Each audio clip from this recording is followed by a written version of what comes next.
os dois brasileiros, Nelson Piquet em Benetton Ford, 1:18:57, e Maurício Gugelmin, 1:18:66. Em relação a Gugelmin, Jelly, the second Minardi driver, sits beside Mika Hakkinen in the Lotus on row 12. Eric Thomas and Gabriele Tarquini, and right at the back, side by side, are the Brabham pair of Mark Blundell and Martin Brundle. Alex Caffey, Stefan Johansson, Michele Alboretto and Julian Bailey all have failed to qualify. Those four unlucky. The footwork's among the slowest cars here, and Julian Bailey really unlucky not to qualify for this second outing. But a fine grid and a hard-won position for Ayrton Senna, and the start of the race, as we say, just minutes away. And what a thrilling prospect after two classic duels in qualifying, John. Yes, indeed. We had 2 wonderful days of qualifying. First day, of course, Friday, under those trying conditions with a track that was wet at the start of the session, then dried coming up towards the end of the session. Yesterday, the track was dry, and of course, Senna really had to dig deep, deep, deep into those boots of his to drag out that pole position, but he got it at 54 poles. Unbelievable. And then, even worse, after a warm and clear, a lovely Sunday morning here, warm up, it then began to rain. It clouded over, and the rain fell and fell and fell, and nothing worse for drivers is not knowing quite what to expect at the time of the race to begin. Well, as you say, the morning warm-up was clear, but perhaps not quite so clear in the morning warm-up. Senna put everything into that pole position and saw it overturned in this morning's warm-up, because Nigel Mansell was quickest and Alain Prost second quickest. Mansell on 1:20, Prost also on 1:20, and that perhaps a surprise to an awful lot of people, certainly a surprise to Ayrton Senna. Patrese was third quickest, and Senna managed to be just fourth quickest in the morning's session. Just behind, Jean Alesi, the second of the Ferraris, was next up, down in the 121s, with Gerhard Berger also on 121. Pierluigi Martini was seventh quickest in the morning warm-up, and that was a surprising effort, I think, to everybody, perhaps not least of all to Pierluigi Martini. The grid, though, forming up, and we are just seconds away now from the start of this race. One warm-up lap and away they go. And this, perhaps, John, is where the drivers will find out what this rain since the warm-up session has done to the track surface. Well, it will certainly have cleaned a little bit of the rubber off that track surface, but of course we've got a fairly long run from the start grid up to this first left-hand Curva de Senna. Ayrton Senna on the pole, alongside him the two Williams of Mansell and Patrese in second, Mansell third, and Gerhard Berger fourth. Nigel Mansell, I talked to him this morning, and he had some very interesting things to say, because the gearbox on the Williams car, the car that was so competitive in Phoenix 2 weeks ago, they're not 100% confident, and in fact Mansell tried 2 different gearbox setups, and by that what he has done is made one car into a 5-speeder and the other car the regular 6-speed. The idea of going with 5 speeds is it is less difficult, less tiring on the gearbox. It is the 5th and 6th gear plane that is the area where they had problems in Phoenix. So he's tried to eliminate one of those 2 gears, and that might mean that Mansell may not be quite so quick off the start, but we don't know which one he's gone with. That's something we will only know in the course of the race. Well, Mansell certainly surprised everybody with that warm-up time. We were watching that, and you said this morning that Honda McLaren looked as if they might be under serious attack. Yes, I spoke to Ron Dennis also, and Ron was his normal calm self, not giving anything away. His quote was, "It won't be a problem," and by that I assume he means he thinks his man Ayrton Senna is going to win his first Brazilian Grand Prix. We've got 71 laps in which to find out, and I think for Senna every one of those laps is going to be as difficult as that marvellous qualifying lap he did on Saturday afternoon. Well, Ron Dennis saying it won't be a problem. Just a day ago, less than 24 hours ago, he said to us that confidence is a weakness, and we shall now see the truth of that, or otherwise, proved before our very eyes. Yes, all the cars are now almost complete this final parade lap. Here we are in car with, this is Alain Prost, we think, these in-car cameras. Senna then rolling up towards his position at the front of the grid, as we say, the 54th of his career, and that really is a truly remarkable achievement for any driver. Alongside him, though, not his arch rival Alain Prost, but another arch rival, I suppose, Nigel Mansell.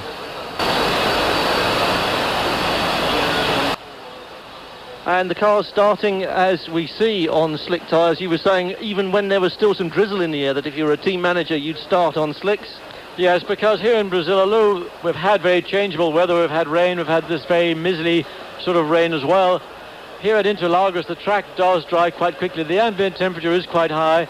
So with 26 cars going round at the same time, you're going to get a dry line appearing very quickly indeed. And of course, the people that went out in wet tyres 20 minutes ago came straight back in and put on slicks. Ayrton Senna, in fact, didn't even bother with the wet tyres. He knows the place sufficiently well to know what is the right decision to make. And he is on his pole position in his home Grand Prix on slick Goodyear tyres. C compound. All the Goodyear runners are on that C compound. Well, Ayrton Senna does live here. He ought to know what the weather has in store for him. The grid virtually complete, and when it is, we'll get that 5-second board that warns the drivers at the front that the red light and then the green is imminent, and that prevents them dragging their clutches. The grandstand's coming to their feet now. Their hero is in pole position. Ayrton Senna is about to make the start of the Brazilian Grand Prix. The red light is on. There goes the green. Ayrton Senna drags it away. He makes the clean start, and he's in front of Nigel Mansell. Ayrton Senna takes the lead. And it's a great start from Ayrton Senna. The two Williams, second and third. Ferraris, we think it's Lacey Berger. One of the Benettons diving through, Prost behind it. Everybody appearing to get through. Somebody on the grass on the outside. Oh, look at that, all over the place.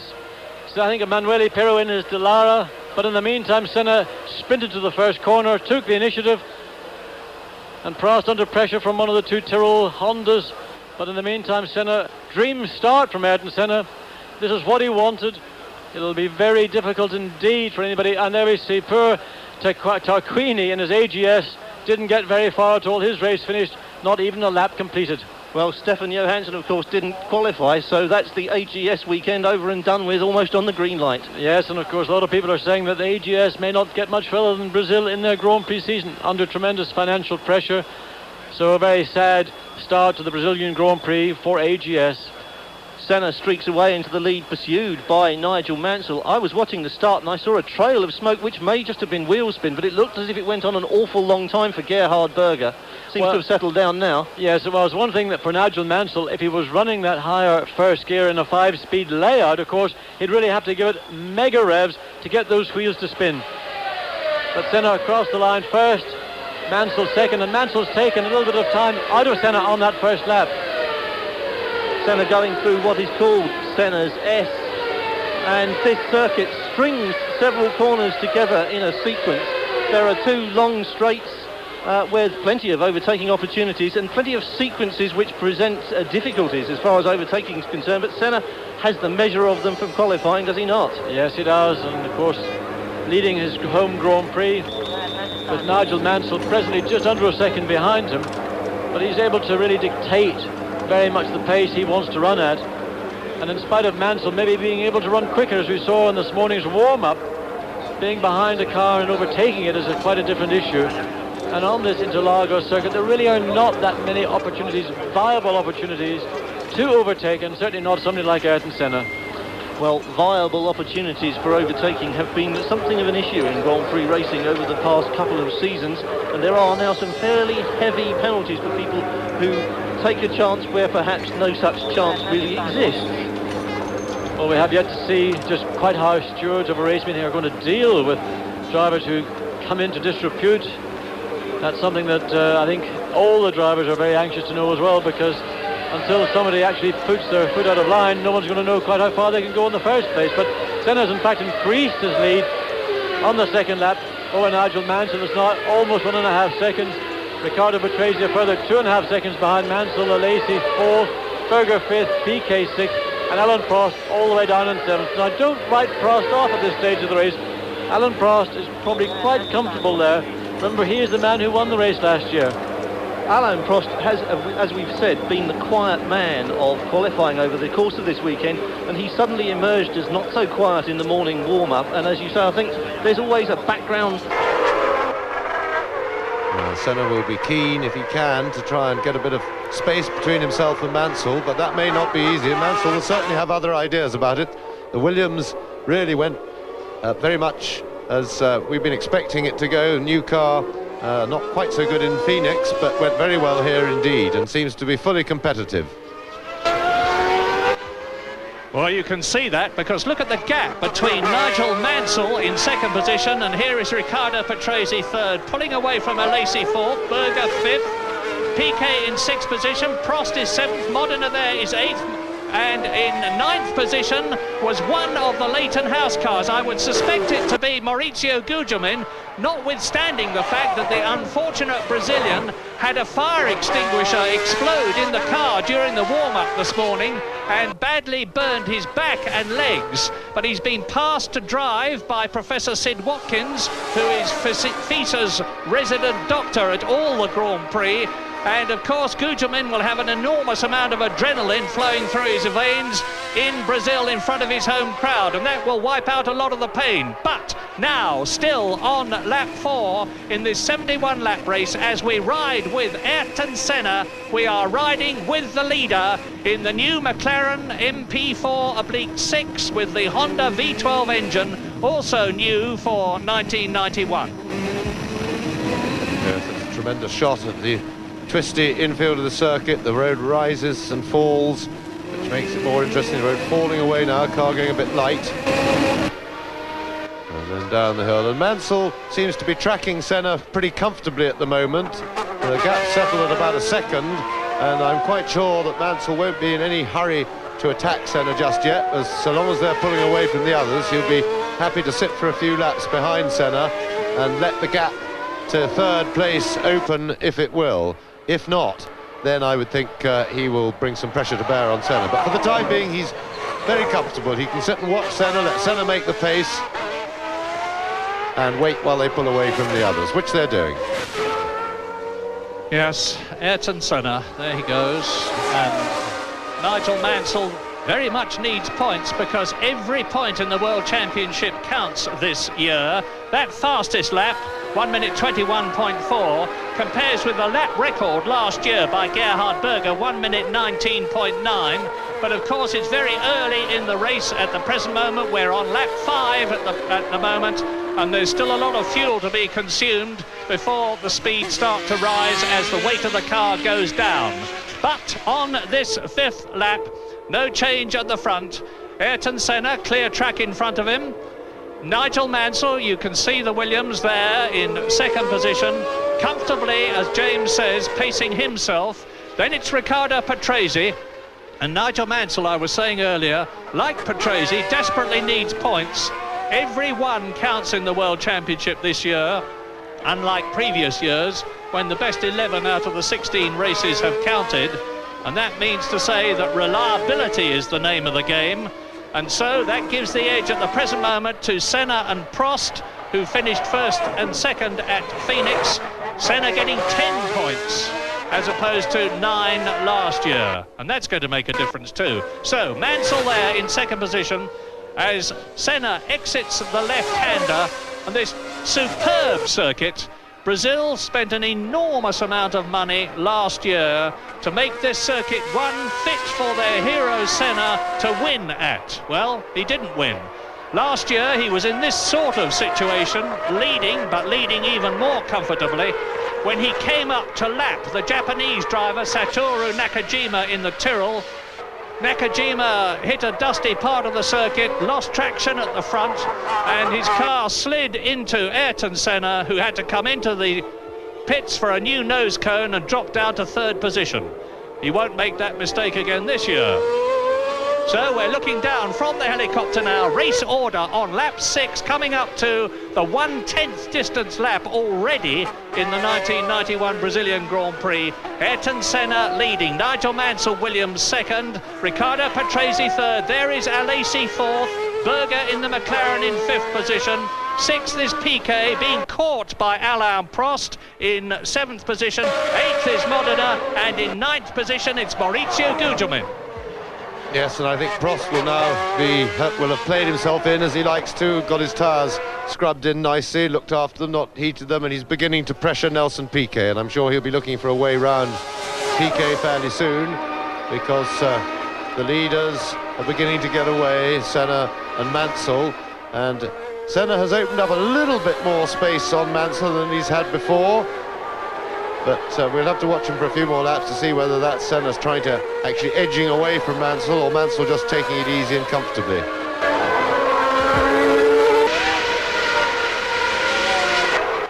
McLaren really are an incredible organisation, because for year after year they have appeared at the first race of the year with a car that's only just been completed, when all the other teams have been testing all through the winter and setting times which impress everybody, and then McLaren go out and win the first race. They haven't always done it, but they did it this year at Phoenix very convincingly indeed.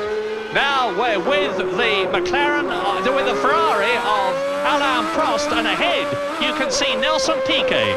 So now, from the driving seat, you can study the relative performance of the V12 Ferrari that you're riding with and the V8 Ford-powered Benetton of 3 times world champion Brazilian Nelson Piquet, and that's the moving dot in front of you.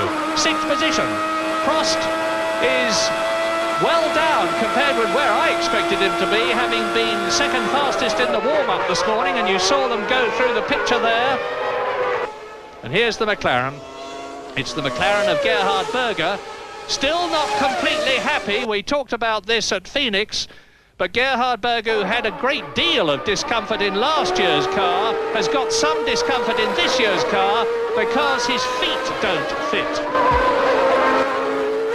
Yes, but in fact McLaren have done a fair bit of work on the pedals after Phoenix, making new pedals for Berger to try and get them in, and he's still trying to get comfier. In the meantime, Senna leads. Prost is certainly starting to look, and here we are again, riding with Alain Prost. That's Piquet's Benetton ahead, and certainly the Ford engine seems to be getting him away out of the corners very effectively indeed. Of course, you have to remember that it looks rather greater the advantage than it really is. First of all, our camera on the car tends to foreshorten the picture a bit, so it exaggerates the length of the shot. But the other thing is, most importantly, these cars have so much acceleration, so much power. The driver in front must inevitably put the power on first, otherwise the man behind hits him up the back. And that means that he gets the drop on you. But Prost is closer now than he's been at any other stage in the race, and he'll be looking to go through the complex here and try and get a tow and challenge Piquet on the main straight, which they're about to come onto. Now, Prost needs to be closer than he is to have a go on the straight. Not close enough this time. He may be better to try and do him on the uphill straight past the pits and into turn 1.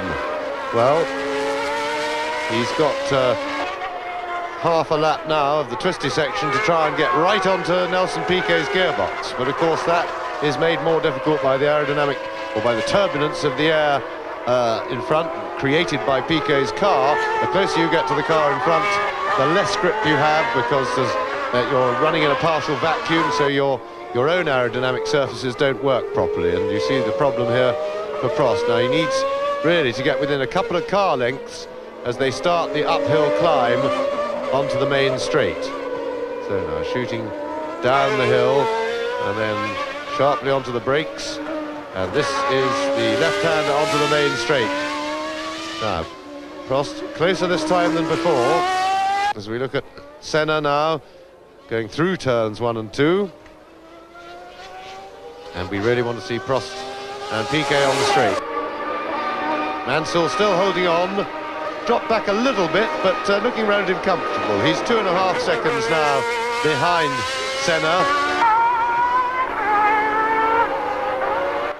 And if he's going to stay with Senna, he won't want that gap to get any bigger, and he'll need to settle down now and try and stay. Senna is obviously, at this stage, driving at absolute 10/10 because he's trying to break Mansell. He wants to demoralise him and keep that gap just growing a little bit.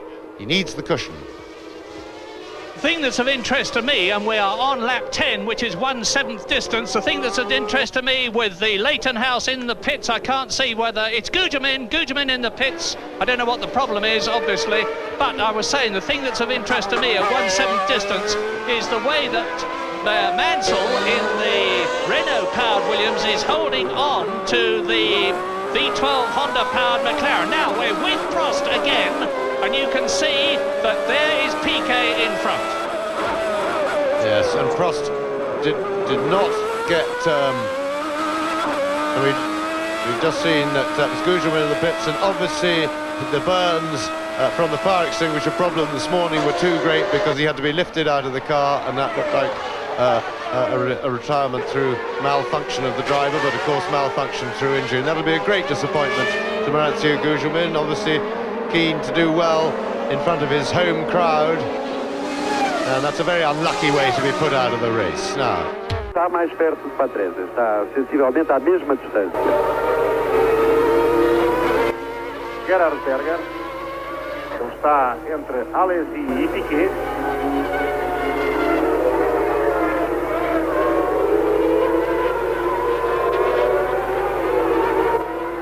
Ferrari número 28.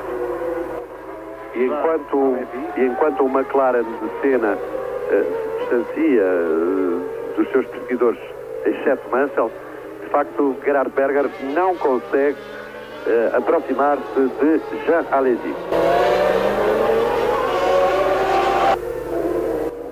Era 1.2 na volta anterior, 1.2 nesta volta, portanto tudo igual.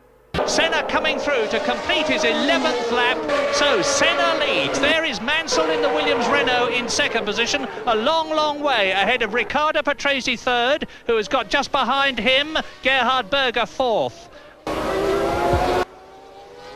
Yeah, well, what is important for Mansell, he's holding Senna at the moment, and it's essential that he holds him all the way to half distance, because we are expecting pit stops in this race, certainly from the Goodyear tyre runners. It's been a bit of a messy weekend with so much wet weather for the tyre testing, but it's generally reckoned the teams are expecting to have to stop, and Mansell will certainly want to be within a second or two of Senna for the pit stop, because of course if that is one of the easiest ways in the business to pass, as far as the driver's concerned. Of course, that's up to the pit crew when you make your stop, and the driver, of course, making a good entry and exit to the pits. But he'll be looking to stay within a second or two of Senna, even if he can't challenge him for the lead on the track in the first half of the race, and then to try and get the drop on him with the tyre change. Lap 12 out of 71, Ayrton Senna leading Nigel Mansell by 2.3 seconds. Riccardo Patrese is 4.3 seconds behind Mansell in third place. Fourth is Alesi, fifth is Berger, sixth is Nelson Piquet, seventh is Alain Prost, eighth is Stefano Modena, in ninth position, excellent, Bertrand Gachot in the Jordan, in 10th position it is Andrea De Cesaris in the second Jordan. This is the first race that both cars have got into, and then behind him it is Roberto Moreno in the Benetton, leading Eric Bernard's Lola, and then it is Morbidelli, Gianni Morbidelli, and in 14th place it is Ivan Capelli. And as you can see, Senna is speeding up, 1 minute 23.86, 1 minute 21.386, and as you see for yourselves, that is very quick indeed, but still well off his lap record because of the fuel load. And still Nigel Mansell is calmly hanging on there. It looks to me as though Nigel is really not challenging at the moment. James has said earlier on that Mansell will be watching Ayrton Senna and studying form, and I reckon he's still doing the same thing. Yes, I mean, unless he's got a big advantage, there's a lot of effort involved in trying to pass somebody when the cars are pretty equally matched. And I'm quite sure that even if Mansell feels that he can go a little bit quicker than Senna, there will be no need at this stage of the race to pass. There's one of the Jordans, and how well they've done.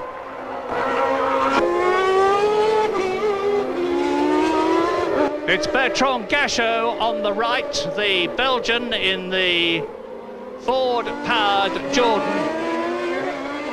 And behind him you can see it is Roberto Moreno, the Brazilian. There's a lot of Brazilians in this race, of course. Moreno, Ayrton Senna, Nelson Piquet.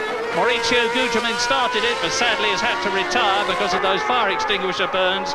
Gabriele Tarquini is out of the Brazilian Grand Prix. Aguri Suzuki didn't even start. You remember he was wheeled away from the grid and has not started the race. And now Senna is coming up to start to lap people. It's one, and that's Nakajima out. Satoru Nakajima out.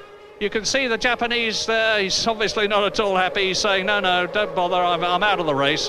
While he's not allowed to be push-started. And Ayrton Senna has lapped Martin Brundle. And by the way, Martin Brundle and Mark Blundell are both running now well down the field. They are last and last but one at the present moment. But it's early days yet. They're looking forward, like several other teams, notably the Footwork X-Arrows team, for their new cars, which they're going to have at San Marino. Senna comes through to complete lap 14. And Mansell is coming up now.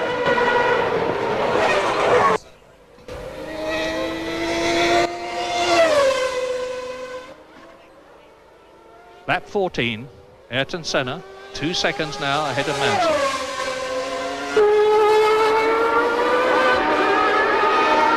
Yes, and Mansell, 2 seconds is a very comfortable distance to sit behind another driver. You've got him well in sight. He speeds up. You can keep it covered. And really, as I was saying earlier, the physical effort of getting close behind Senna and trying to line up an overtaking manoeuvre at this stage of the race is really counterproductive from Mansell's point of view. And I'm sure that he's happy just to hold the gap, hold close to Senna, and stay there at this stage. So conserve his strength for the second half of the race when the real fighting will start. There's a real fight behind. Understandably, the Brazilian producer is favouring the Brazilian hero, Ayrton Senna, who's leading the race. But Alain Prost is again right up with Nelson Piquet, who is in 6th position. So Prost 7th, Piquet 6th. In 5th position, it's Gerhard Berger. 4th is Alesi. 3rd and 2nd are the two Williams, and of course Ayrton Senna is still leading the Brazilian Grand Prix on lap 15 out of 71. No signs of the rain that we had feared might come. There is cloud overhead and heavy cloud at that, but hopefully the rain is going to hold off. And Senna has now lapped Mark Blundell in the second of the Brabham Yamahas. And you can see sparks striking. The ride height here of the cars in Brazil is, as it was at Phoenix, very low indeed, in order to enable the aerodynamics of the car really to work. Well, Mansell has reduced that lead from 2.3 to 1.9. Not all that significant, but just look how much Senna and Mansell are ahead of Riccardo Patrese, who went so well at Phoenix and went so well in practice here at Interlagos. A 10-second gap now, and Mansell is definitely challenging now. That is less than 2 seconds. Yes, he's a little bit closer, but I think the lead will vary now because they're in amongst the traffic. Back markers interfering. Sometimes the driver behind gains a bit, sometimes he loses a bit. But I'm sure Mansell will keep relaxed for the time being and try and make his move when they go for the tyre stops. The lead down to 1.3 seconds now, but that Senna lost a little bit in the traffic. Mansell, though, if he gets very close, courtesy of the traffic, will of course be looking for an opportunist opening. Now that is important, and what he should be doing now as they get in amongst the back markers is to try and keep as close as possible to Senna, just in case Senna gets messed around by a back marker, which is always possible. And at that point he must be in position to grab the opportunity. So he will be trying to stay as close as possible.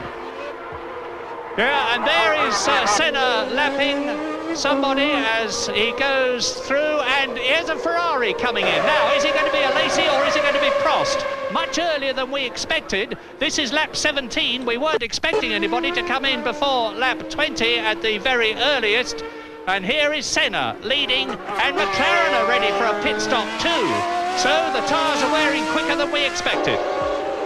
Yes, my guess is that both teams will be calling in their number 2s, so it'll be Alesi and Berger in, so that the teams can check the tyre wear. Although Alesi's running ahead of Prost on the track, Prost is very, very quick when he's got a clear run, and that will be, I'm sure, Ferrari. And Alesi will use the tyres much harder than Alain Prost, so they will be able to learn something by pulling the tyres off Berger's car and off Alesi's car that will be useful for their number ones. What we don't know, of course, is how relatively the Williams and the McLarens wear their tyres. They're both using the same make of tyre, unlike the Benettons, but we haven't had them both going a full race distance. And Prost into the pits now. Prost into the pits from 7th position. Let's see how that time goes. Is it a good one? It was 8 seconds. Well, it took 15 seconds at Phoenix. And Senna is getting closer to Mansell, or rather the other way around.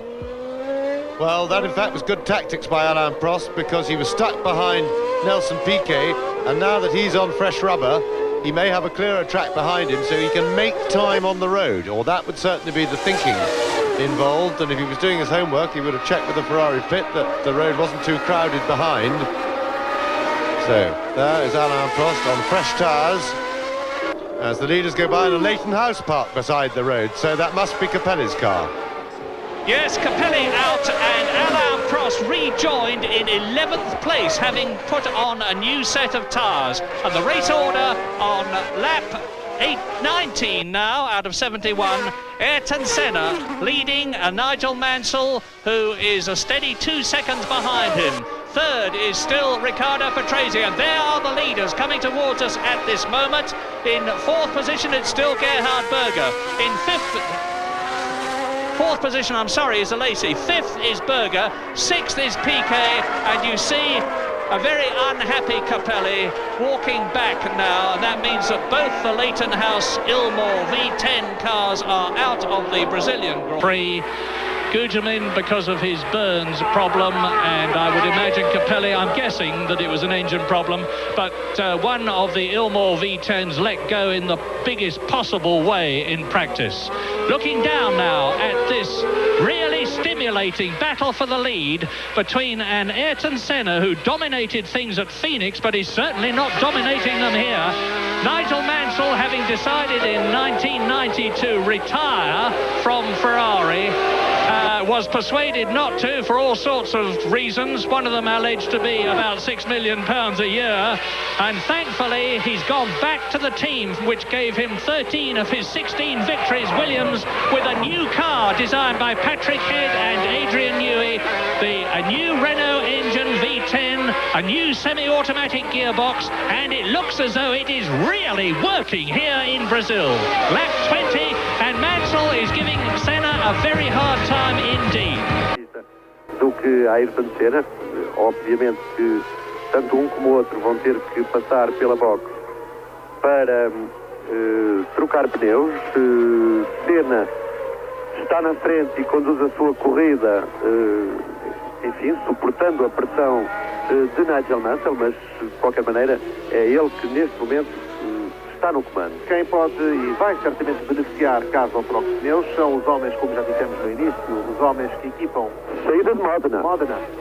É o Tyrrell, eu dizia, os homens da Tyrrell e os homens da Pirelli, dizia eu, e este é um deles. Portanto, já não há nenhum Tyrrell em pista. Há pouco foi Nakajima que se despistou, agora é Stefano Modena que abandona. Quem não tem tido um comportamento, quer em treinos, quer neste início de corrida, enfim, razoável, são, melhor dizendo, os dois, Minardi e Ferrari. O de Morbidelli ocupa a 13ª posição, o do Pierluigi Martini a 5ª, 14ª. Problemas de chassi. Senna leads, Mansell second, Patrese third, and he is now 16 seconds behind Nigel Mansell, but holding a strong watching brief. In 4th position, it's still Alesi. 5th is still Gerhard Berger. 6th is Nelson Piquet.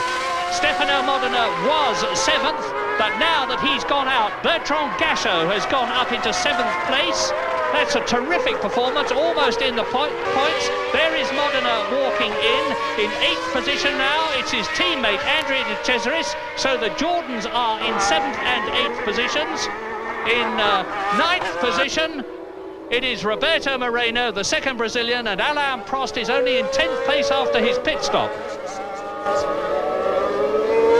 And Gachot's car sounding a bit rough and sounds like he's got a problem, and that really is a great shame for the Jordan team, brand new team in Grand Prix racing this year, and doing fantastically well in only their second Grand Prix. Gachot went. We're hoping that it's just an exhaust for Eddie Jordan's sake, because the engine sounds rough, but a broken exhaust makes an engine sound very rough without it actually losing much power. Now, here come the leaders. So, Senna over the line. Mansell tracking him close now. There are back markers ahead of them, and this is where Mansell wants to be as close as he possibly can to Senna.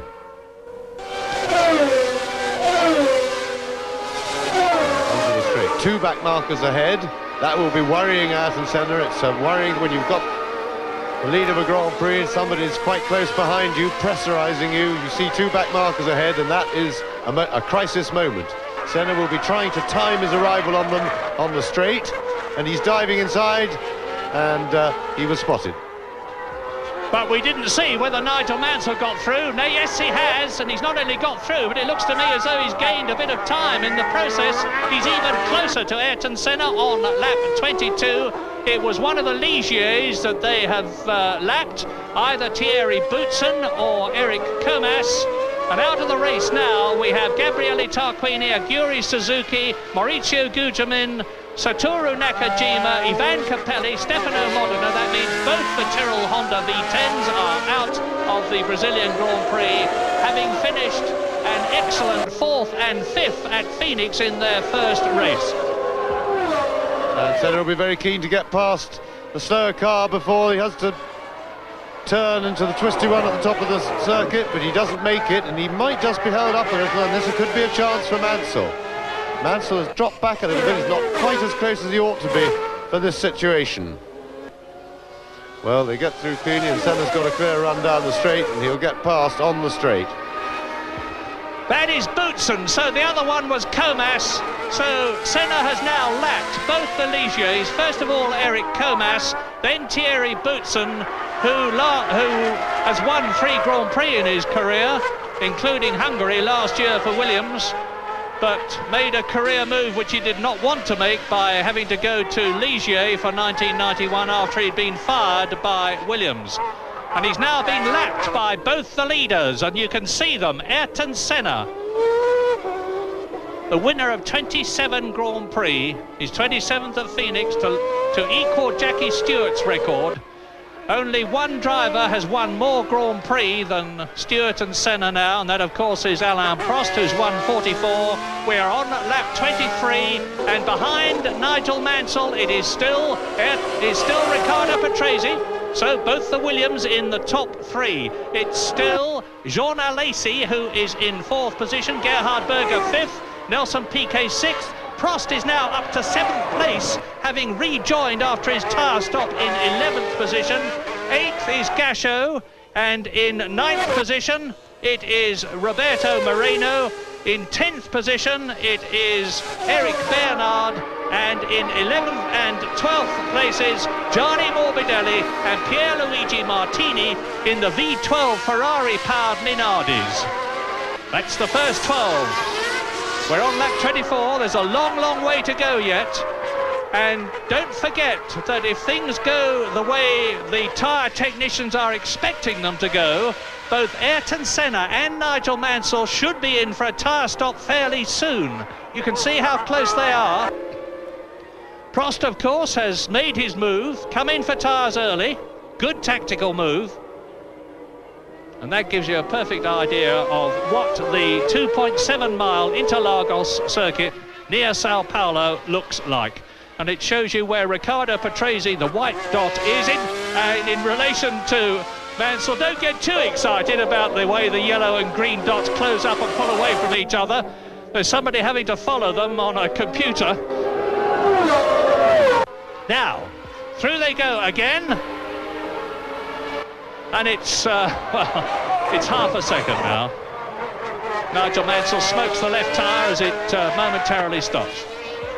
Yeah, just grab the left front brake. There's a bit of banking as they turn into that corner, which makes the left-hand side of the car go light. And on the straight, and you can see that the cars are very, very evenly matched in performance. And with these slow corners, and a slow corner onto the main straight. The lead car gets the jump on acceleration, and really overtaking is going to be very difficult indeed in a straight fight, and extremely defendable from Senna's point of view with the powerful Honda V12 behind him.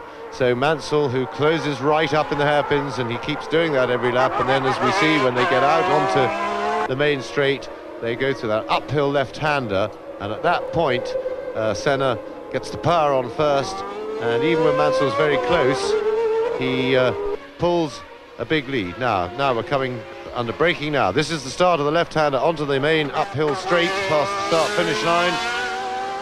Senna's got that little bit of space, and Mansell won't get close to him even as they get up to speed, and he starts picking up a toe from the hole in the air made by the McLaren. And Mansell into the pits. Mansell has gone into the pits for tyres. Now that's interesting. Now this is vital. The Williams, if they can be really quick, that could put Mansell out in the lead when Senna's made his stop. Now let's have a look. Bit of trouble with the right front, but not too bad. Go. And Mansell's got a problem with the automatic gearbox by the look of it. And that was a great shame, because it was a super task stop by the Williams team, but they've got this new automatic gearbox, and that seemed, I would have to guess, that was a hiccup from the new gearbox. What an absolute tragedy for Nigel Mansell. He lost at the very least 6 seconds on that stop. If he'd taken 8, which would have been respectable, but instead he took 14.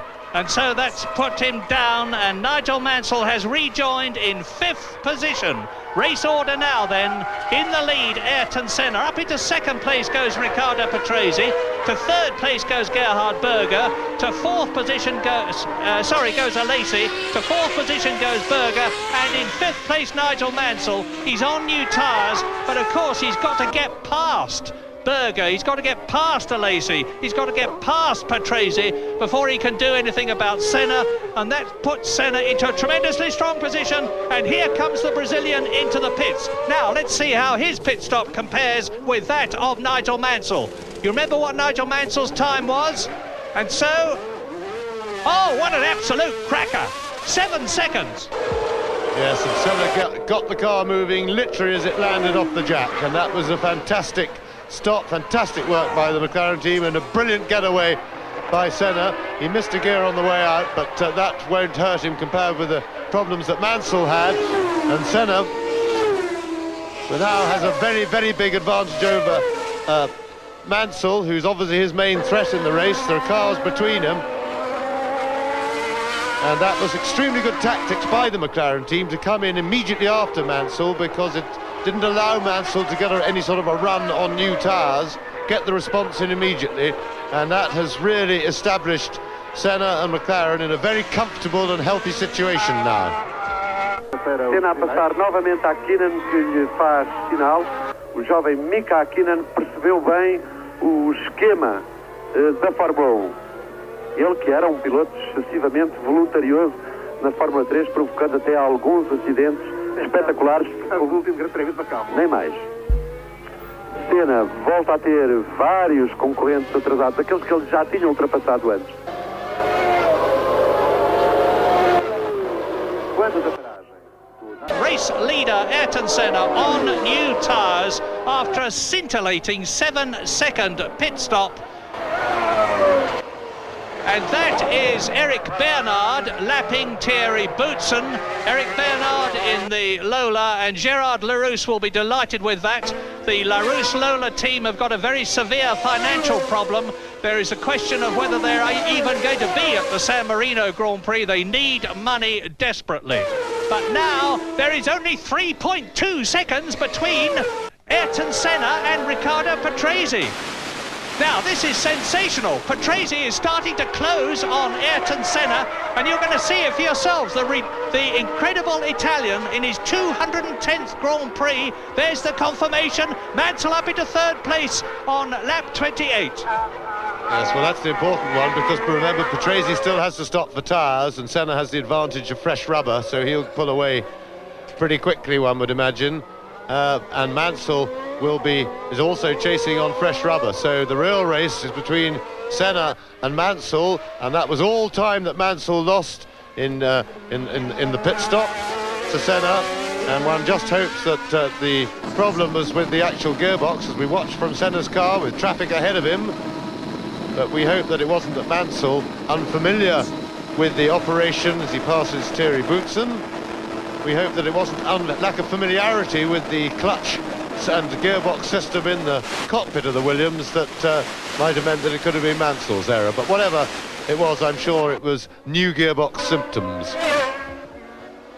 Lap 29, and as ever with Mansell, with Patrese in the pits. Fastest we've had so far is Ayrton Senna in 6-7 seconds. Well, Patrese not very much outside that, 7.6 seconds. Stop for tyres on lap 29. Berger into the pits and out of them. And now all the leading runners with Alesi into the pits. You can't see him, but Alesi is in the pits.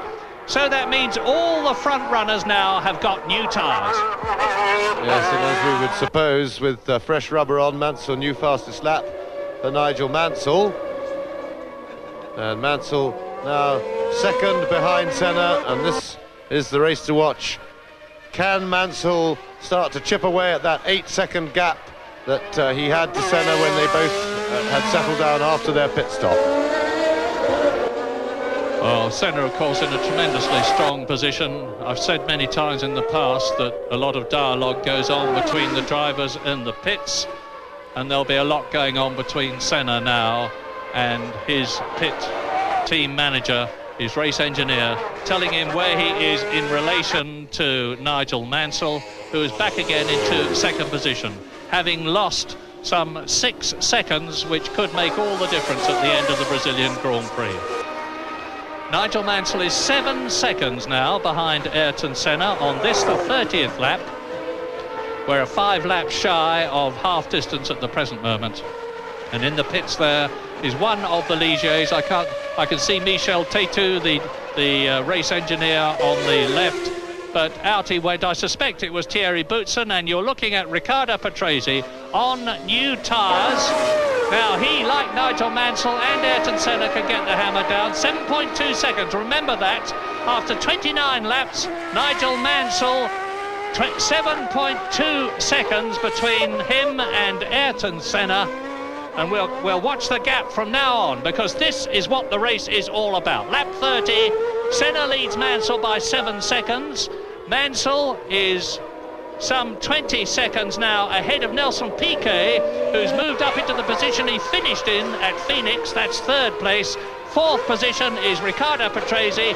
Fifth and sixth, the two Ferraris of Prost and Alesi. Yes, and Piquet, the only one of the leading group not to have stopped for tyres, and of course remember he's on Pirelli tyres, and it may well be that they're going to be able to go right through the race without a stop, so don't necessarily expect Piquet to stop. There is Senna. We didn't quite see Mansell hove into sight in the background, but believe me, he's not far out of sight. There's one back marker between them. Mansell will want to find him on a straight to dispatch him without any loss of time in the corners. Yeah, I was just a bit worried there. I was watching that track very carefully, expecting to see Mansell, and I didn't. Maybe we'll stay on this corner. He's 7.9 seconds behind. Yeah, there he is. There he is. Red 5, Nigel Mansell. I'm delighted that Williams have restored the tradition. Last year, Thierry Boutsen was number 5, and it was a white 5. But this year, it's a red 5, and Nigel Mansell is the man sitting behind it. In second position, coming up to catch Eric Bernard in the Lola with the Brian Hart built Ford DFV engine, and it's a better car than last year's Larousse Lola with the Lamborghini V12 engine, and that is an incredible testimony to Brian Hart, who's really making the old DFR updated engine sing these days. Lap 32. Yes, well, in fact, Brian Hart has done a great deal of development work on that engine, and it has been, it's nearly all the Hart internals.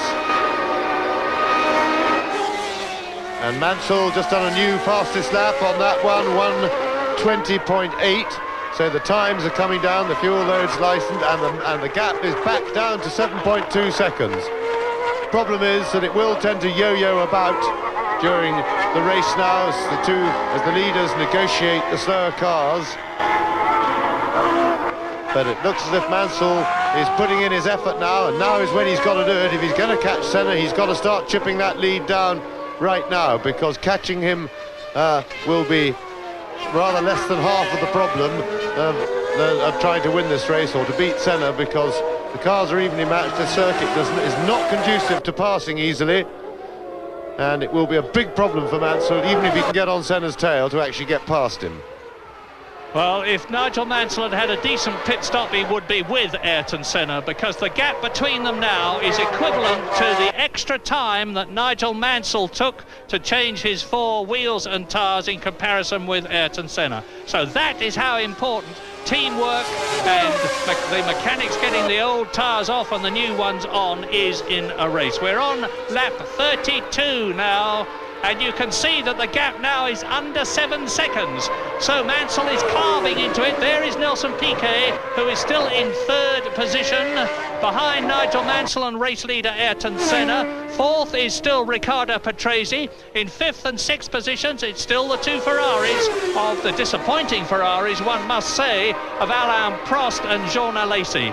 I say disappointing because Prost, who was pretty unhappy with the way his car went at the twisty street circuit at Phoenix, said, "I'm looking forward to Brazil because the faster, more open, swinging circuit there will suit the Ferrari better than Phoenix." Well, if 5th and 6th is his idea of suiting, I'm sure he won't be too pleased at the present moment. But in 7th position now, it's Gerhard Berger after his tyre stop.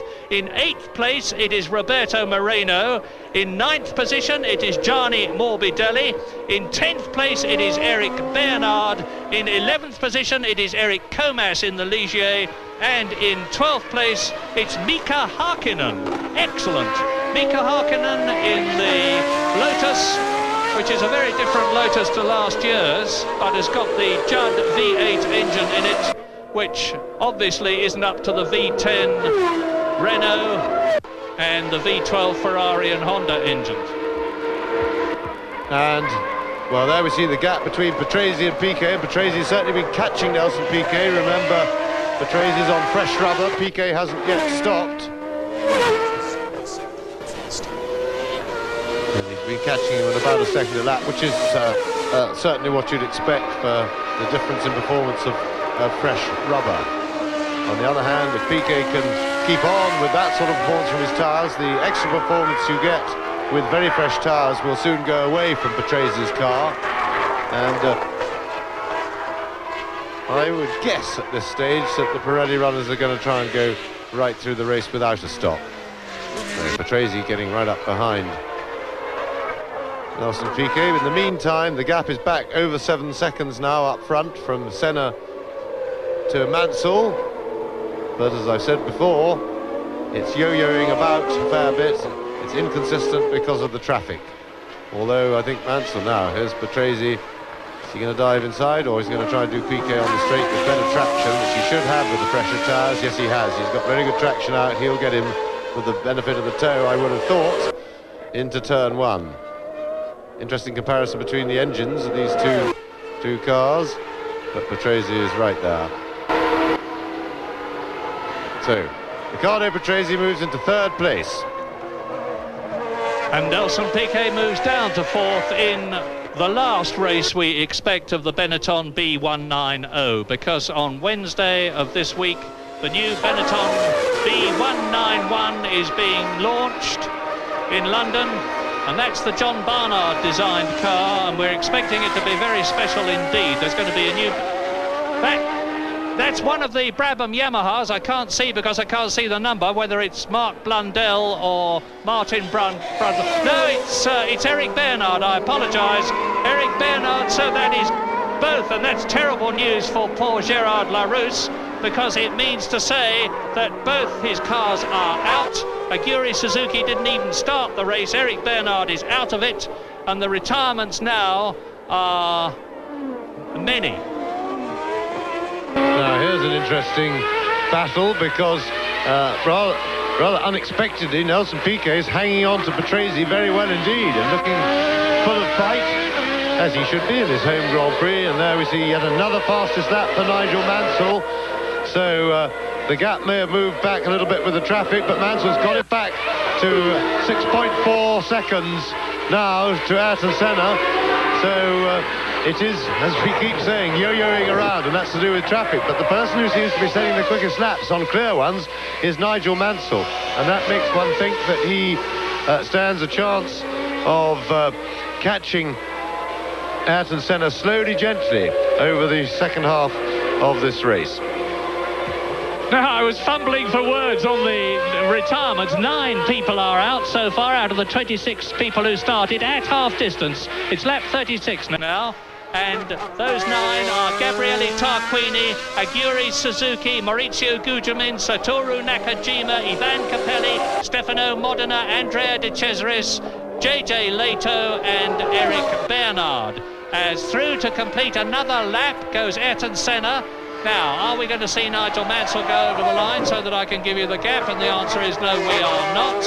But Senna has now completed 36 laps, and notwithstanding the fact that Nigel Mansell, it's 6.2 seconds, so Mansell's taken another 10th out of Senna's lead, but that could easily change. Senna won't be unhappy with the lead he's got now. Mansell's got to be going very, very, very hard to cut into that. Yes, but I think we'll get a look at the genuine situation between the two cars for a couple of laps, because I think we've got a clear road between them and there's nothing much in front of Senna, so they may get 3 or 4 laps now where they're not molested by any traffic, and if that's the case, we will see really if Nigel Mansell is able to close the gap on Ayrton Senna.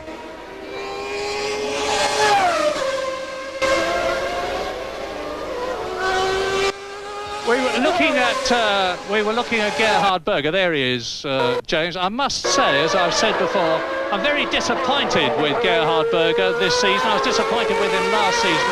He seems to me to be completely outpsyched by Ayrton Senna. I mean, it's significant that Ayrton Senna is commandingly leading this race, and in an identical car, the best Berger can do at the moment is 7th place.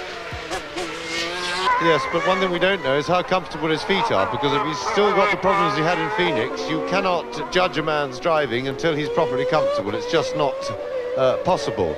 Now, I don't know whether they managed to get Berger's feet right this weekend, but no, I think Berger's performance last year, although he didn't get the results, he didn't get the finishes he wanted, and that was disappointing. He played a tremendous supporting role for Ayrton Senna, and certainly the McLaren team were very, very happy indeed with the job that he did.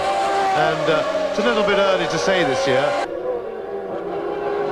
but certainly, but I mean, we didn't expect Berger to be as quick as Senna, and that he duly hasn't been. He is not, you know, really, he's a top driver, but he's not in the same class as Senna, Prost and Mansell, for example. And talking of Nigel Mansell, down has come Ayrton Senna's lead to under 6 seconds now, 5.7 to be exact. At the end of lap 37, we're on lap 38 out of 71 now, as we watch Gerhard Berger in 7th position. In front of him, in front of Gerhard Berger, who is 6th, I apologise, because down to 7th position has gone Jean Alesi. 5th place is Alain Prost. 4th is Piquet, and Alain Prost is closing on Nelson Piquet. Race order from the top. Ayrton Senna, lap 39, leads Nigel Mansell by 4.8 seconds. It's come down from 6.3 to 4.8. And it's coming down so fast now that one begins to think that possibly there's some problem for Ayrton Senna, because they've had a clear run, and Mansell has pulled a second lap off him on each of the last 2 laps. Now, which Ferrari is this? We need to see the driver's helmet, and it's into the pits. Well, we'll soon see. because there'll be an external shot. It's the second time the car has stopped. It's Alain Prost. Alain Prost's second stop. Now 5.9 seconds. Well, Prost obviously unhappy with his tyres. He stopped on lap 39 and he stopped previously on lap 18. So his tyres have only lasted about 19 laps. Now there is Senna. Where is Mansell? The gap is through now. We're waiting for Senna to come through. Here he is now. Let me see the line, please, Mr. Producer. And the gap was 4.7 seconds. 4.3 seconds. So Mansell is continuing to carve into that lead, and if he goes on the way he is going, there's still enough laps left for him to close up. And now you can see the gap visually. This is lap 40, 71 lap race. Nigel Mansell has really got the bit between his teeth. Yes, and I don't see another car immediately ahead of Senna, so they're still getting some clear laps. And so far, with the clear laps, Mansell has shown quite a noticeable speed advantage over Ayrton Senna. He's been able to catch him surprisingly quickly.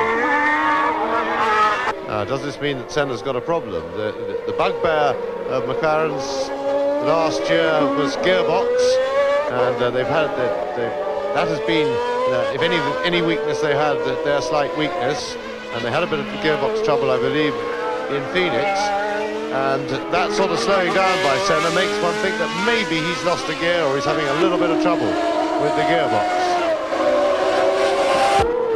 Now, the last thing I would ever accuse the McLaren team of is being smug.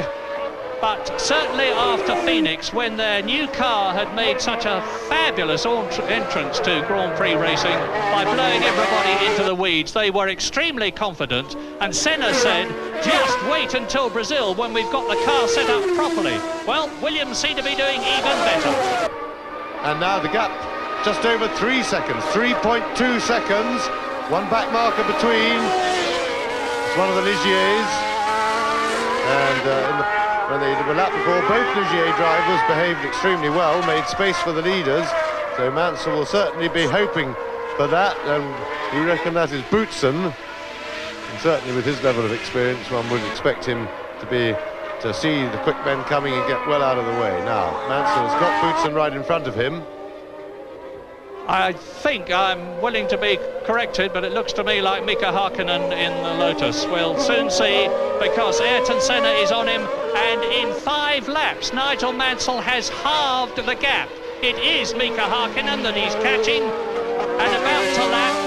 Now, Ayrton Senna in the V12 Honda-powered McLaren is fairly gobbling up the distance between himself and the youngest man in the race, 22-year-old Mika Hakkinen in only his second Grand Prix. But as they go across the line, now there is Senna. And once again, I haven't seen Mansell, but I'll have the gap in just a second. It was at 3.2 seconds. And Senna is closing all the time on Mika Hakkinen. Lap 42, Senna leads, Mansell second, Patrese third. And you can see, there is Nigel Mansell. It's 3.1, or was, but it's now come down. I've got no doubt about that. But if Mika Hakkinen lets Mansell through cleanly, it will have been a big help to the Englishman. That's right. And well, I don't think Senna's got, if he has got a problem, it's not much of one, because he's now responding to Mansell's challenge. And Mansell will be praying that every slower car he sees him and makes the due arrangements. Well, that is Nelson Piquet that Senna is catching now, and Piquet is in 4th position. So Ayrton Senna has lapped everybody up to his Brazilian compatriot, 3 times world champion. That shows you how quickly the McLaren is going. It shows you too how quickly Nigel Mansell is going. Race order lap 42. Ayrton Senna leading Mansell by 3.1 seconds at the end of lap 41. Riccardo Patrese is half a minute behind Mansell in third position. Fourth is Piquet, who is about to be lapped by race leader Ayrton Senna. Fifth is Berger, sixth is Alesi, seventh is Prost, eighth is Roberto Moreno, and the gap now is under 3 seconds. 2.9 seconds between Nigel Mansell second and Ayrton Senna in the lead. Those are the race numbers at the bottom. 1 is Piquet, 5 is Mansell, that is Berger.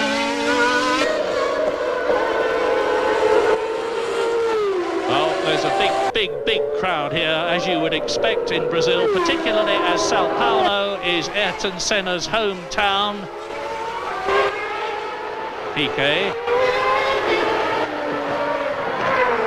There's Berger.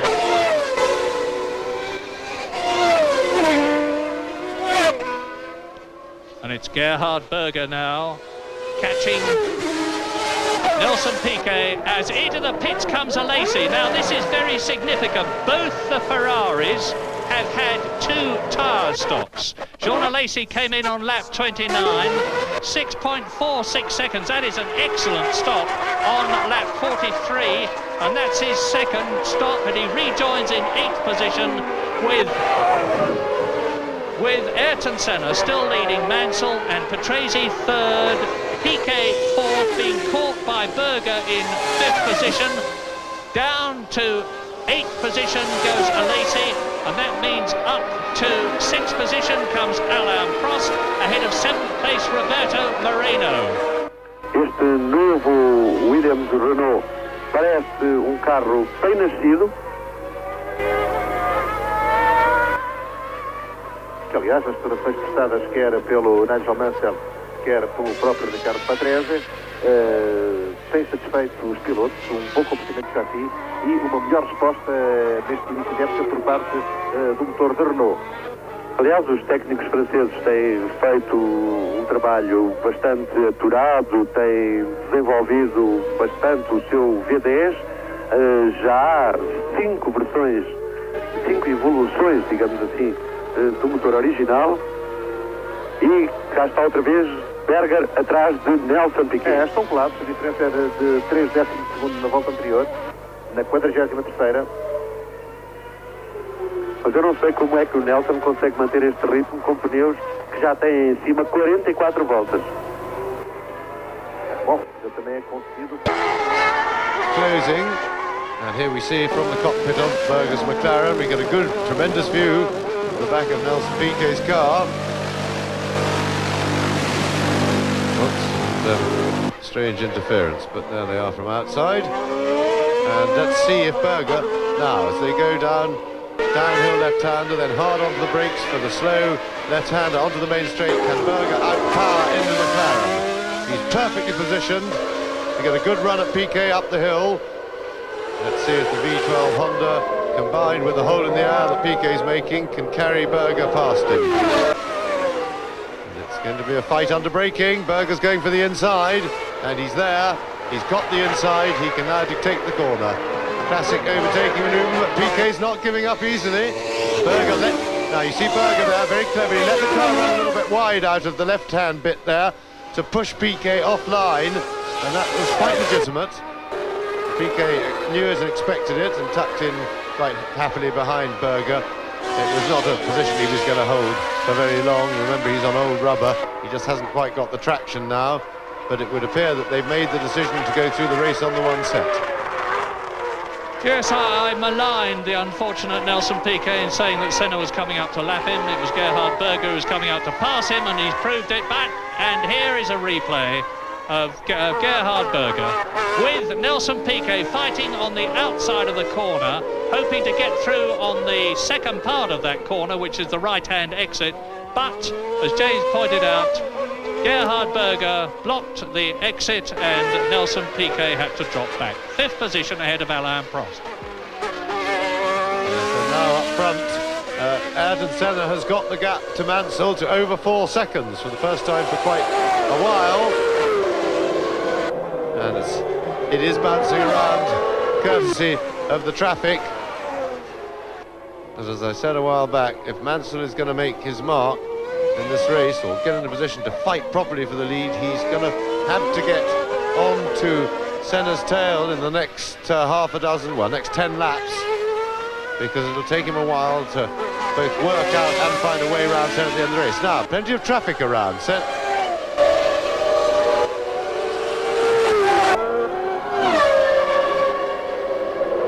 that's Moreno in front of Ayrton Senna in the second Benetton. Senna gets past him without any delay or any problem, and he's got a few cars between himself and Mansell now, so this is a worrying time for Nigel Mansell. And Roberto Moreno is in 9th position. You can see Mansell in the background. There's 3 cars between him and Senna, so as James says, this is going to give Ayrton a big advantage. He's lapped everybody up to 8th place now. He's leading on lap 47 by 4.1 seconds now from Nigel Mansell. Patrese is 3rd. Piquet is in 5th position because Gerhard Berger's got ahead of him. And in 6th position, it is Alain Prost. But this is the story. Nigel Mansell that we had a look at there.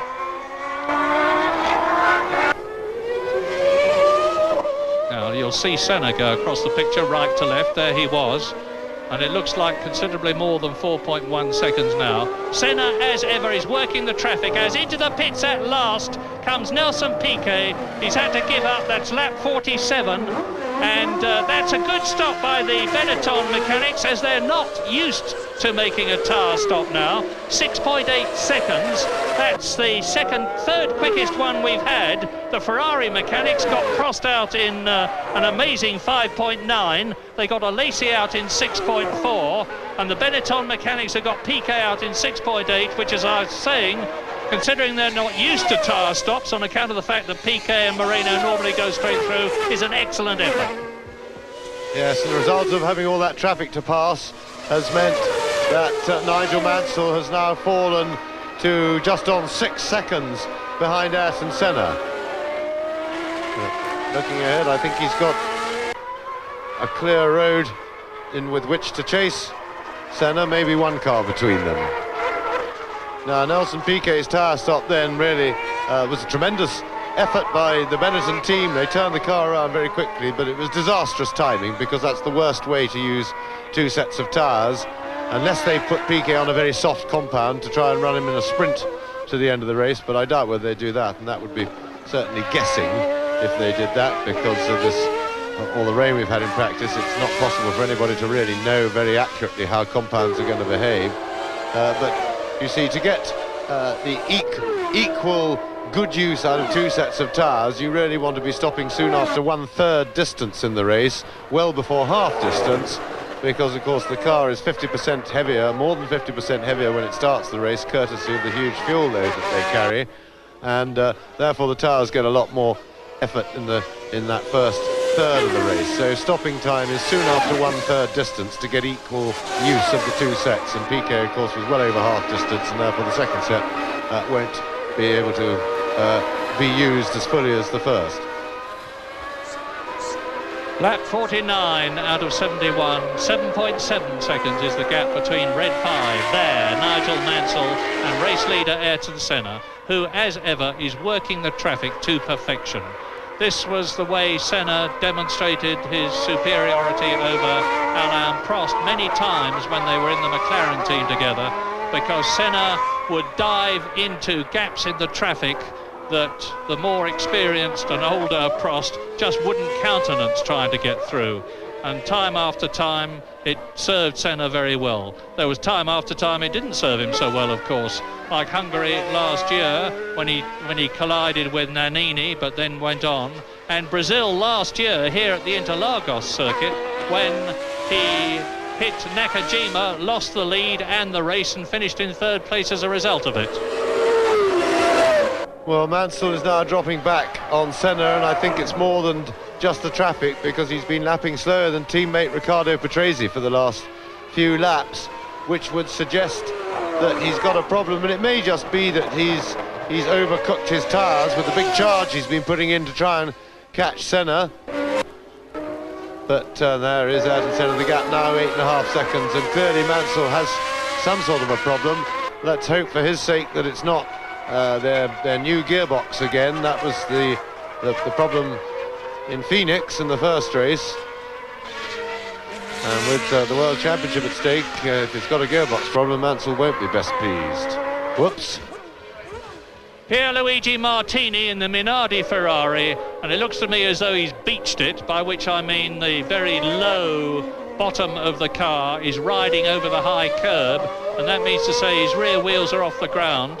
And if he's pushed off or dragged off, what he's getting, he's out of the race now. Pierluigi Martini joins the retirements, because if he has a push start, he is out of the race, and that makes 11 cars and drivers out of the race on this, the 50th lap. Tarquini, Suzuki, Gujamin, Nakajima, Capelli, Modena, De Cesaris, Leto, Bernard, Mark Blundell, and now Pierluigi Martini. As you look at race leader Ayrton Senna, who is consolidating his advantage over Nigel Mansell, who may have a problem, we don't know for sure. But from the way Senna is pulling away, it's now 8.5 seconds. It looks like it. Into the pits comes Mansell. That was the problem, obviously. Now, how is this going to compare? Nigel Mansell in for his second set of tyres on lap 51.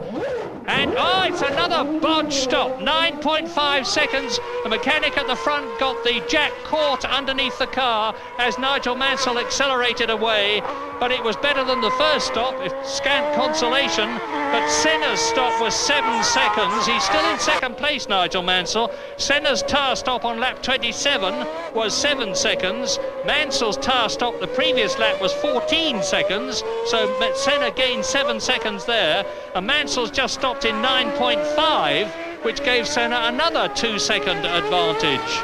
Quite apart from the fact, of course, that Mansell's lost time on the slowing down and speeding up. But he's still in second place. Now, Patrese was 30 seconds behind in third position, so he'll obviously be a lot closer to Nigel Mansell. And now I think Ayrton Senna will have the cushion that he wants. I wonder whether he too will have to come in for a second set of tyres, as Mansell and both the Ferraris have. Yes, well, Senna now really has the luxury of not having to, because he's got a big enough lead, even if he loses a fair bit of performance in the tyres. And there's Moreno in the pits for his tyre stop, and it would appear that the Pirelli runners have really caught themselves out with too late a decision to change tyres. But Senna will, I'm sure, have the luxury of not having to change tyres, even if his tyres are going off in terms of performance, because Mansell is some 35 seconds adrift. And there it is, 34.8 seconds on the caption, and certainly he's got no chance of catching him, Senna, now, unless Senna has a problem. The bungled first a pit stop from the Williams team, well, not bungled by the team particularly, but whatever problem they had getting away, Mansell didn't seem to be able to get into gear or get the clutch to work as we look from Senna's cockpit. Look at Senna's cockpit. And Senna now, we've had a hard race for the lead for some time, but Mansell, I think it would appear, at least it wasn't the gearbox, shot his second set of tyres in the attempt to catch and challenge Ayrton Senna. Senna was able to take it coolly, look after his tyres and still hold off the challenge, which never really got onto his tail. And less than 20 laps to go now. Mansell will really be driving for second place. But I'm sure second place will please him a lot, get him off the mark for points of the year. And he should be very encouraged by the race performance of the new Williams. It certainly augurs well for the rest of the season, but to beat Senna and the McLaren, they're going to have no hiccups in pit stops, no problems with the gearbox, and everything working very slickly, because Senna and McLaren at the moment seem to be invincible. Well, the gap has come down from 34.8 to 31.5, as you can see, but that's still a colossal advantage to Senna. And so while we're watching the new McLaren Honda V12 powered MP4/6, let's give some credit to the people responsible for it. First of all, of course, to Ron Dennis, who so capably heads up the whole McLaren International organisation. To Neil Oakley, who, although Ron Dennis will say the car is designed by a team, as it is, and that's one of the Ligiers out. It's Eric Comas. Eric Comas out of the race. And as I was saying, although Ron Dennis will say it's a team effort, it is Neil Oatley who leads the team. Credit too to Henri Durand, who left Ferrari to go to McLaren to work on the aerodynamics of the new car, and has done so to such effect that before the season began, Senna jokingly said, I couldn't go to Ferrari, so they've given me one to drive that looks like it, meaning this McLaren, which if you painted it in Ferrari scarlet would look remarkably like the Italian car. But it's better. It's better because it's leading. And not only that, but Gerhard Berger is in 4th place. Alain Prost in the leading Ferrari is 5th. His teammate Jean Alesi is 6th. So Ferrari are not covering themselves in glory at the Brazilian Grand Prix, the race where they had expected and hoped to do much better in comparison with the McLaren than they had done at Phoenix. Yes, well, what looks, to all intents and purposes, a foregone conclusion for Ayrton Senna, who we look at now, the rest of the race. However, rain clouds are looming, and if we get a bit of rain, we may get the race livened up a bit again. It all looks a bit simple for Senna at the front, although he's had to work hard for 2/3 of the race to get that big lead. It was only when Mansell pitted for the second time that he did. But a little bit of rain may just give us an extra ingredient. Yeah, if we had a lot of rain and the race had to be stopped, it couldn't happen at a better time for Ayrton Senna, because he is now on lap 54, which is the 3/4 distance lap. And if the race has to be stopped after 3/4 distance, the result is declared as it was. So Senna would have won without having to go the full distance, but I'm hypothesising. Ayrton Senna, of course, will be thinking of nothing but his positioning on the track and his speed and his gears and his trajectory and all the other things that a racing driver does think of. But if he was able to luxuriate in some peripheral thinking, he might be thinking, well, maybe this year I'm going to win. He has tried 7 times before. He first drove at Brazil in the Tolman, when, of course, it was at the Jacarapagua circuit at Rio de Janeiro. And each of those 7 years, he has failed to win. And this, of course, is the race more than any other he wants to win, because the Interlagos circuit is at Sao Paulo, which is Ayrton's home city. He's already just about the most popular man in Brazil. If he wins here today, the crowd's enthusiasm will know absolutely no bounds. 11º, carro número 11. Nelson Piquet baixou para 6º lugar, mas só está a 7 segundos. Nothing can stop Ayrton Senna now. He has a half-minute lead over Nigel Mansell, and although that lead has come down by nearly 5 seconds, Mansell would have to keep going at the speed he's going now and faster in order to catch Senna by lap 71, because it is lap 56 now, and Mansell is not catching the Brazilian fast enough to enable him to get with Senna, never mind get past him. And Senna, of course, if he'd got Mansell underneath his rear wing, would make it extremely difficult for him to get by. Yes, well, Mansell's absolutely scything into the lead, but I'm sure Senna's taking it very easy. The gap's now 25.5 seconds, but Senna really has a lot to play with. And we've just had a report from the pits that there was a cut in one of Mansell's rear tyres, and that would suggest that he got a puncture, and one has to think that that is unlucky. So that was unfortunate for Mansell. That's one of those unforeseeable things that you can't defend against. And that would certainly, and that's the McLaren team, and they've got a set of tyres out and ready. But I would have thought that Senna would have come in much sooner after Mansell if he wanted to stop again, because a 25-second lead would only just get him out in the lead if they had a really good stop, and they wouldn't want to come out in second place behind Mansell, who's on relatively fresh rubber. So my guess is that those tyres are for Berger. We'll see. Lap 57, Senna leads by 25 seconds from Nigel Mansell, second position. In third position, it's Riccardo Patrese. Fourth is Gerhard Berger. Fifth is Prost. Sixth is Piquet. And seventh, not yet lapped, is Jean Alesi in the Ferrari. Having said, I guess that those tyres are for Berger. My hope is that they're for Senna, because that will certainly liven the race up. And one is well capable of getting these things wrong, so we'll wait and see which of the McLarens is coming in. 23.2 seconds, the gap ahead of Mansell to Ayrton Senna. So it's coming down, but Senna will know all about this, and I'm sure has plenty of speed up his sleeve to respond if needs be, unless, of course, he's in tyre trouble. But if he is, and he stops from a 23-second lead, he may well not get out in front of Mansell. And we're getting one of two spots of rain here at Sao Paulo at the Interlagos circuit. But of course the spots of rain will affect the circuit the same for everybody. And Ayrton Senna was fastest on Friday when it was very wet here, when the conditions were almost suicidal. And I remember that Senna's first win ever in the Lotus was in Portugal, when the wet conditions were almost indescribable. So rain won't worry Senna, it won't worry Mansell either. But now, how are they going? At the end of lap 57, Senna has gone across. Nigel Mansell crosses the line now. 14 laps to go. Mansell still in second place. 11 seconds behind him is his teammate Riccardo Patrese. It looks as though both the Williams are going to finish in the points here in Brazil, as opposed to neither of them. And the gap now is 21 seconds.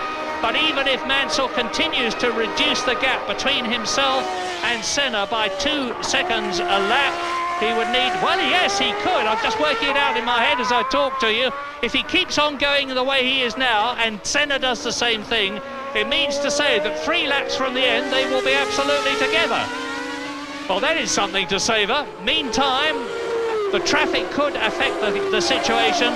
Lap 58, Senna, 21 seconds ahead of Mansell, second, who is 17 seconds ahead of Patrese, and it was 10. So now the rain is starting to come down very definitely as you watch Jean Alesi in 5th position behind Gerhard Berger, in 6th position behind Gerhard Berger and Alain Prost, and there is Piquet flying 6th position after his tyre stop. I think we're going to see a lot of action in the remaining laps. Yes, the problem is that the rules say that they don't have to come in until the circuit gets really wet, because as it started a dry race, if it rains it will be stopped, or if the track gets really wet the race will be stopped.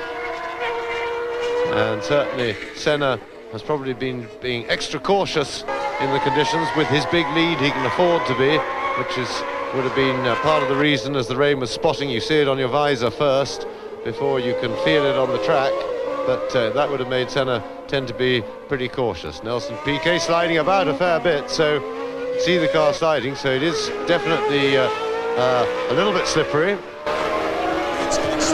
Well, if there is one man who's got more guts in this situation than most of the rest of them put together, it's Mansell. Mansell will certainly not defer to the conditions, and if he can see a chance of victory, he will be hanging in there. Lap 59, Senna 20 seconds now, Mansell closer, ahead of Mansell in second place. It's still Patrese third, it is still Gerhard Berger fourth, Prost fifth, Piquet 6th, Alesi in 7th place, and Alesi is the last man not to have been lapped by Ayrton Senna. In 8th position it is Roberto Moreno, in 9th position it is still Bertrand Gachot in the Jordan, 10th position is Morbidelli, 11th place is Hakkinen, who is going but of course has been lapped, no disgrace to that, and in 12th position is Thierry Boutsen, staggering round in the Ligier, and I imagine not feeling at all happy. It's grossly overweight,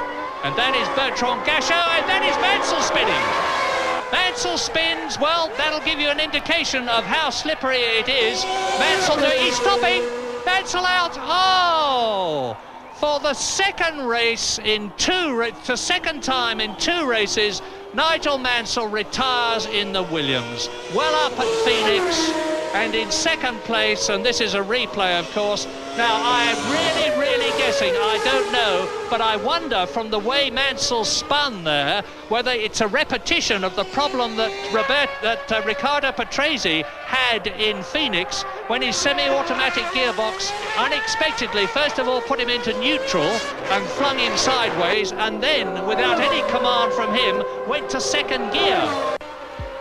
Yes, the way things were happening with Mansell's car, the gut feeling that I had was the same as that, Murray. It looked like more gearbox trouble. I do hope not, because here we seem to have the Williams team, very much as expected for this year, a real chance for the World Championship, a real threat. Their car is certainly fully competitive, but they cannot take on McLaren's if they're going to have niggling problems and lack of reliability. I know it's early days yet, but Mansell won't, and there he is. There's a fit man. He's sort of driven 60 laps of Interlagos, and he can still find the energy to run uphill. Mind you, with cars flying about the track, he's got a fair bit of motivation for that.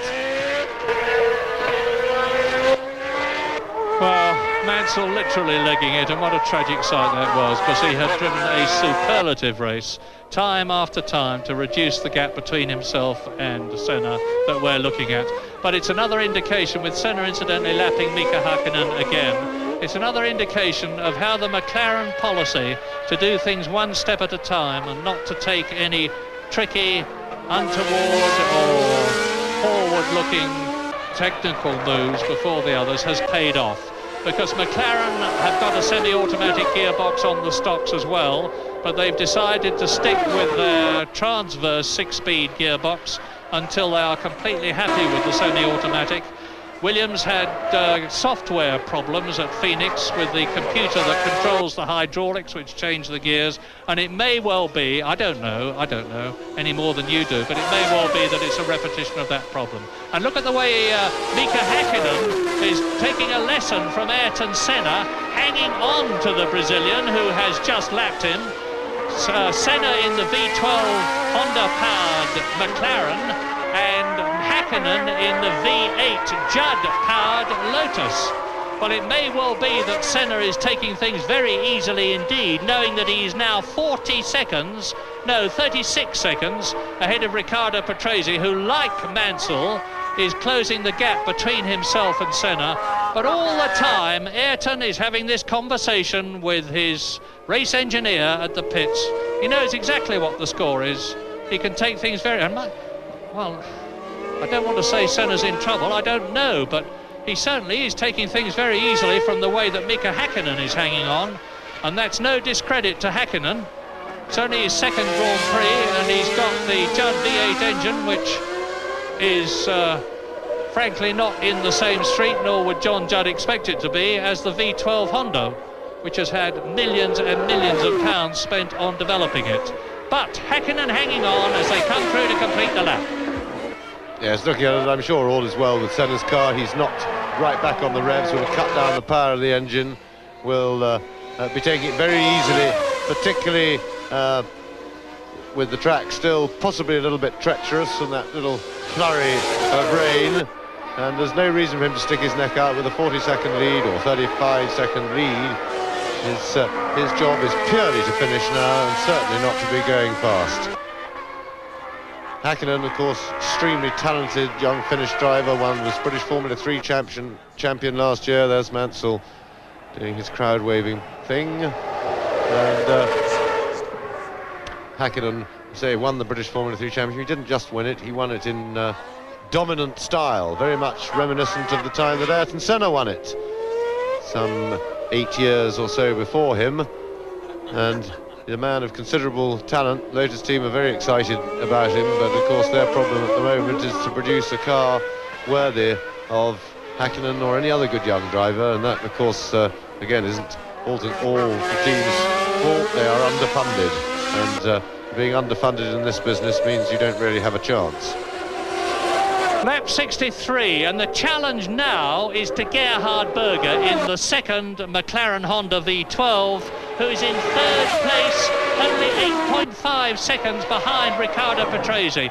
And it would certainly be very nice indeed for McLaren, again, as they have many times in the Cup past, to have their two cars finish in first and second place. Well, Senna's going to win this race by a country mile, provided he just keeps going.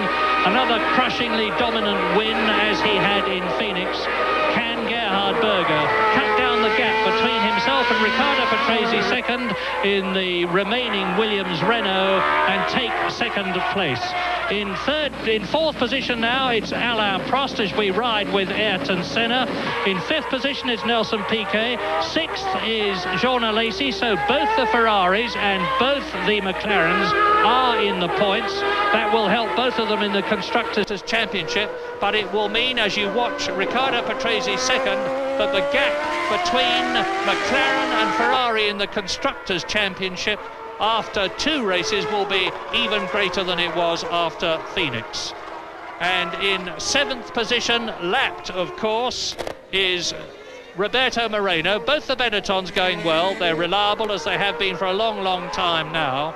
And behind Roberto Moreno in 8th position, Bertrand Gachot. Let's hope he keeps going, because he was in 7th position challenging for 6th at Phoenix, and it certainly would be nice to see the Jordan team having a finish in their second race. Andrea De Cesaris already out, and in 9th position is the Minardi Ferrari of Gianni Morbidelli.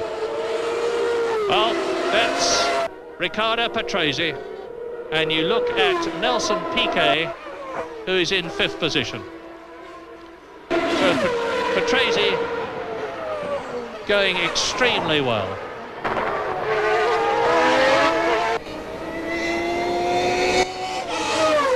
Williams have yet to have a finish this year, of course. They've had 4 starts and so far 3 retirements, with Mansell and Patrese both out in Phoenix. Mansell out at Brazil. Patrese still running in Brazil in 2nd position on lap 65 out of 71, so he hasn't got to hang on for all that much longer.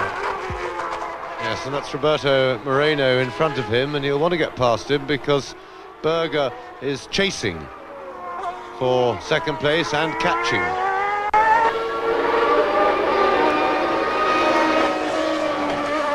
Nelson Piquet.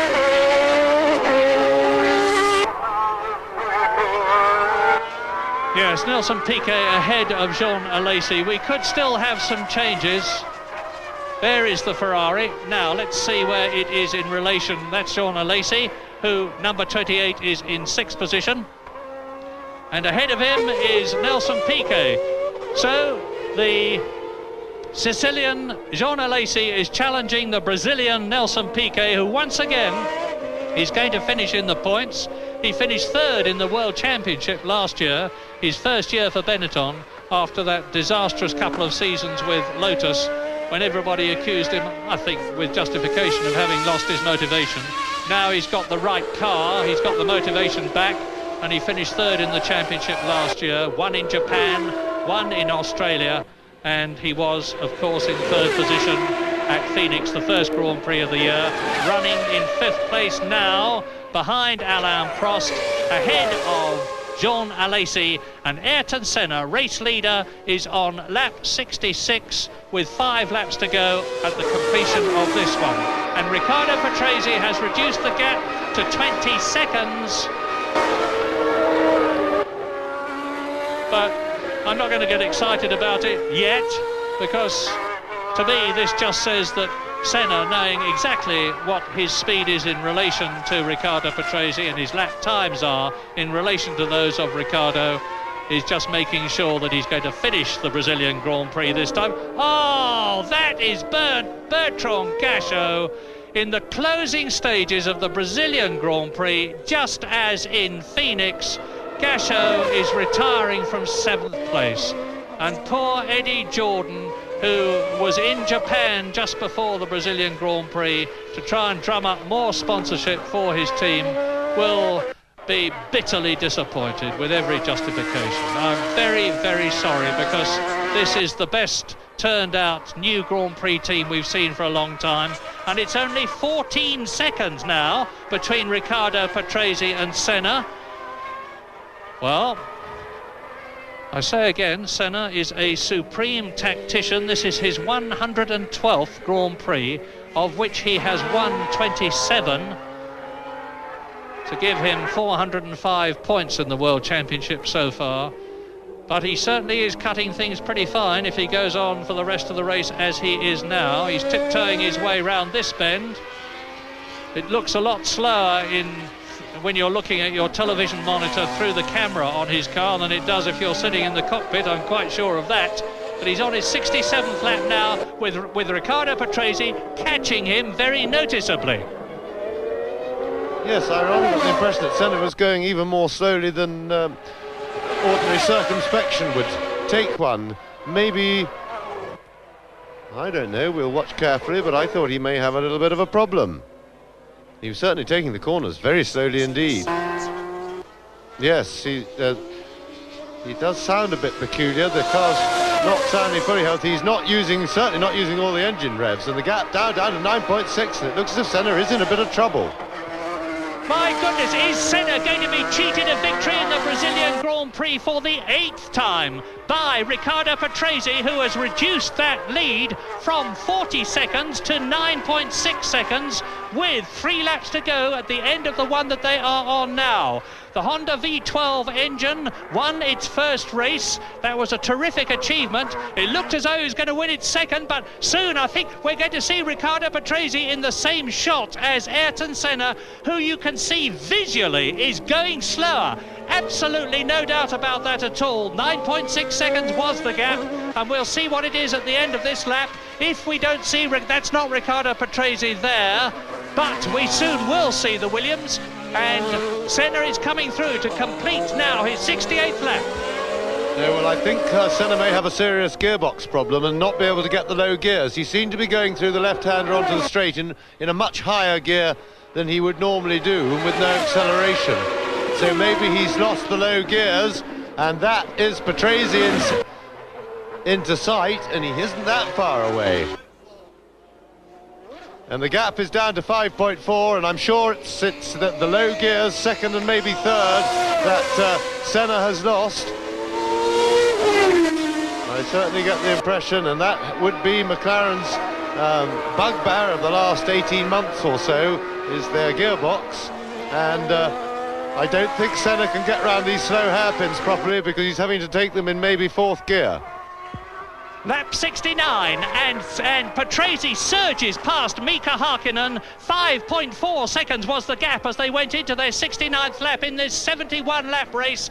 Ayrton Senna is in danger of losing the Brazilian Grand Prix for the 8th time in his career. The race he wanted to win more than all others. And the amazing Riccardo Patrese, the man who's driven in more Grand Prix than anyone else, this is his 210th, of which he has won 3, is seeing the possibility and hearing over his headphones the possibility of making this his 4th and denying Ayrton Senna that victory. Well, 5.4 seconds was the gap. I said we were going to see them both in the same shot. There is Senna, there is Patrese. And they're coming through to complete the lap. That is the end of lap 69. This is the last lap but one. 4.1 seconds, but Senna can do it. And that oil flag hung out then makes them think it's raining again. And if we've got a little bit of rain coming down to just to add to it. But, no, and Senna, yes, that you see, he's definitely got a gearbox problem. He can't get the lower gears. Patrese reeling him in all the time.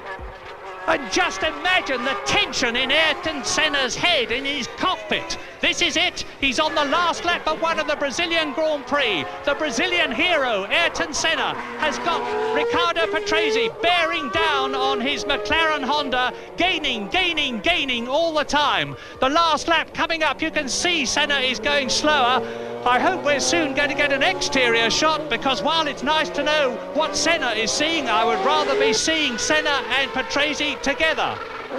And you can hear that Senna has really got a problem. Here his engine flatting. It's not running clear. It's not running cleanly. Now this is the start of the last lap. Ayrton Senna gets the 1 lap to go signal. The crowd is, of course, absolutely beside itself with worry and excitement, and the gap is down to 3.6 seconds. I don't see, frankly, how Riccardo Patrese, it's pouring with rain now. I look through and I see Senna waving, look at him, he's saying stop the race, stop the race. But it's too late, Ayrton, you're on the last lap, you can lose this race. Yes, that was a replay of Senna going past the start-finish line to start that last lap. Now we're back in the car in the infield. What we need is a look in his mirror to see if we can see Prix coming back. Unfortunately, we can see is Ayrton's helmet in that. And I think the rain may have freaked Prix out. In fact, Prix, whoops, there he was. I couldn't see him in the background, but he hasn't gained at all. And Senna tiptoeing, stuck in a high gear, I think. But the rain is coming down so hard, and that has really worked against Riccardo Patrese. And it does also mean if the race is stopped, it's stopped one lap retrospectively, and so Senna would already have won if it's stopped because of rain, because it's when the lead across the line the previous time. And here comes Ayrton Senna for a fine win. Yes, Ayrton Senna achieves his ambition to win the Brazilian Grand Prix, but another lap or two and I think he would not have done so. But ifs don't matter. Senna has won. Vencedor, winner, Ayrton Senna in Brazil for on his 8th effort. And you can... I'm wondering there if those screams of excitement we were hearing for a moment were Ayrton Senna, because he must be absolutely overjoyed. This is what he's been working for all his career, and he's now achieved it. Number one, Ayrton Senna has won in Brazil, but a very, very lucky man. Never mind. The object of the exercise is to get the car home. If it completely disintegrates after crossing the line first, it doesn't matter. But Senna has won by 2.9 seconds the Brazilian Grand Prix of 1991, with Riccardo Patrese a superb second. The second McLaren, that of Gerhard Berger, finishes in 3rd position. In 4th position, Alain Prost. 5th is Nelson Piquet. 6th, the last man to be unlapped, was Jean Alesi. So, both the McLarens and both the Ferraris have finished, together with one of the Williams and one of the Benettons. And you can see how happy Brazil is, and there will be a big party in Sao Paulo tonight.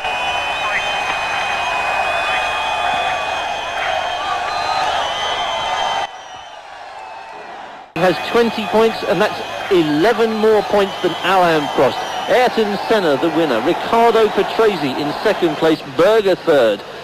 I think the car is out of petrol. They've done is just pushed it down that hill. When he gets round this corner, there's a bit of an uphill climb, so I imagine Ayrton Senna is going to be picked up from his car and taken back in a pace car, in one of the course cars. I think he is out of petrol. Once again, John Watson absolutely double guesses every...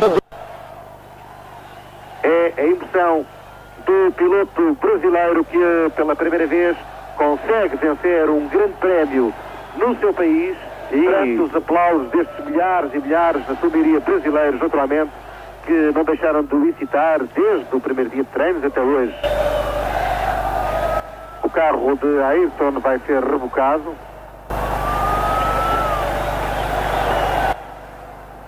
Era a vitória que faltava a Ayrton Senna, o Grande Prémio do Brasil.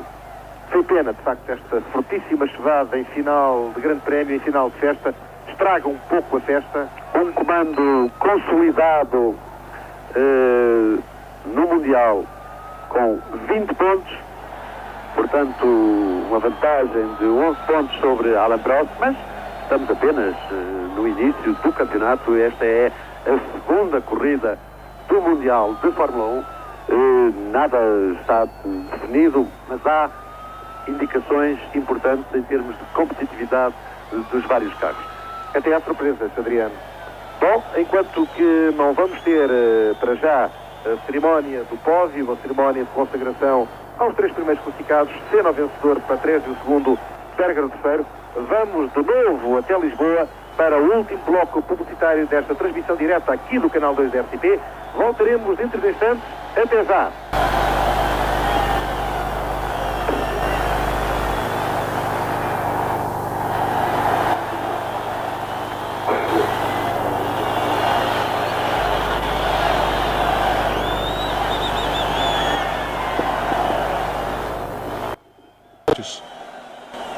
Iemand heeft de helm van Senna bemachtigd. Steekt hij triomfantelijk in de hoogte.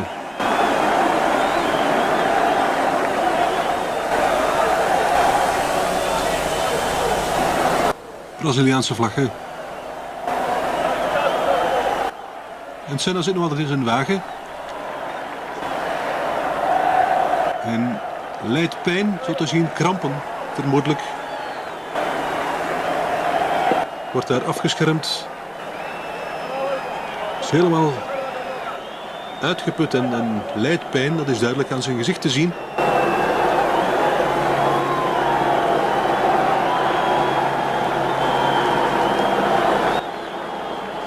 Zijn dat zijn handen die daar worden gemasseerd of heeft men gewoon zijn handschoenen vast? Ja. Heeft hem daar toch? Bij de handen zit een dokter bij, zo te zien. In Brazil at the end of a Brazilian Grand Prix in which Ayrton Senna was victorious. The fans are oblivious and impervious to the downpour. They do not care. Their hero is the winner. But as we look at them celebrating in the stands, Ayrton Senna is slumped in the cockpit of his McLaren Honda. Sid Watkins, the Formula One doctor, is on the scene, and Ayrton Senna looks as if he is completely exhausted. Yes, in fact, that might have been the reason why we saw Ayrton Senna slowing down. It may not have been a problem with fuel. He is in the car, he is absolutely exhausted, mentally, physically drained. Professor Watkins is there with him, keeping him quiet, keeping him steady, giving him a chance to recover. Obviously, he's put an enormous amount of physical and mental effort into this victory. So really, was it something more than things we were guessing at? Fuel, things that were obvious. Certainly Senna, I've never ever seen him in that condition after a Grand Prix. He is, in my mind, the fittest driver in Grand Prix racing. So therefore, to see him slumped in the car like that, he must have been in some physical discomfort, something that we're not aware of. Now we know that when Mansell went out, the gap that he had over Prix was something close to 40 seconds. Prix got that down to just under 3 seconds in the end. It's normal to see Senna back off and really cruise home to the finish, but maybe the guy has really been in serious physical discomfort. Well, Ayrton Senna, perhaps more than any other driver in Formula One, gives himself totally to his craft. He is mentally committed in a way that others are not. He fought Nigel Mansell and Riccardo Patrese. He has fought the weather. He has fought a falling fuel gauge, which must have been very scary. And he's been fighting physical exhaustion, and still he comes home the winner of the Brazilian Grand Prix. Yes, it looked like seeing Ayrton get into the car there that he was suffering from cramp.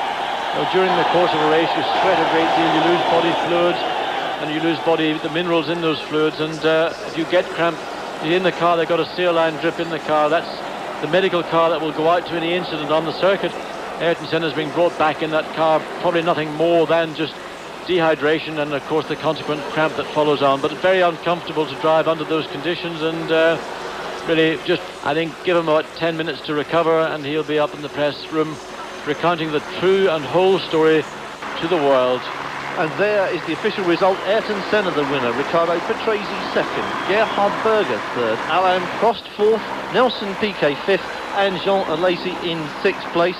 The helicopter hovering over the circuit as Ayrton Senna is driven round, and that car still must go in the approved direction, although it would have been quicker to return. And there's the championship positions. Ayrton Senna with 20, Alain Prost 9, Patrese 6 with Piquet 6, Berger 4 and Modena 3, and Ayrton Senna has already opened out a considerable lead in this all-important points race this year. Well, you might call that a dream start to the 1991 season for Ayrton Senna, but let's not forget what the McLaren team have done. This is a brand new car, it's a brand new engine from Honda, and really these victories, although Senna is the man, because he is the pilot, he's the driver, he gets the kudos, but one must not forget that what McLaren do is nonetheless remarkable. Yes, it's a point of speculation, isn't it, as to whether anybody else could do the same. There's the constructors' points table. McLaren Honda streaking into the lead with 24 points over Ferrari's second place 10. Williams Renault 6 points. Not enough really for the way they've shown up. You'd have expected after such a good position in so many races for them to look better. Well, I think they are going to look better. I think by the time we get to Europe, Williams will have had an opportunity to do a lot more testing with the car and with that new gearbox they have. And of course, by the time we get to Europe, the position, the competitiveness amongst those top 4 teams, and including that the Benetton, who will have a brand new car for Imola, is going to be pretty impressive. And Imola is a racetrack, one of my personal favourites. It's always an exciting race there, a fantastic atmosphere. So 1991 looks like being a real vintage year in Grand Prix racing. We expect the Italian fans to be as enthusiastic about their motor racing as the Brazilians are. We've said, perhaps done them an injustice, or I have, because they have been very partisan in their support of Ayrton Senna, but yet they did applaud Nigel Mansell when he walked back to the pits. It was a fine challenge for the lead. Well, Mansell's going to be a winner this year at some stage, as are Williams. And don't discount Riccardo Patrese, because Riccardo Patrese has responded enormously to the involvement of Nigel Mansell in the Williams team. Well, it's been the story of McLaren and Williams, and perhaps Ferrari over the past 2 races. Ferrari will be racing on home territory on April the 28th in the San Marino Grand Prix. That's enough Italian for them to feel at home. Perhaps that is where they will reverse that situation. Don't forget to join us on Eurosport for that.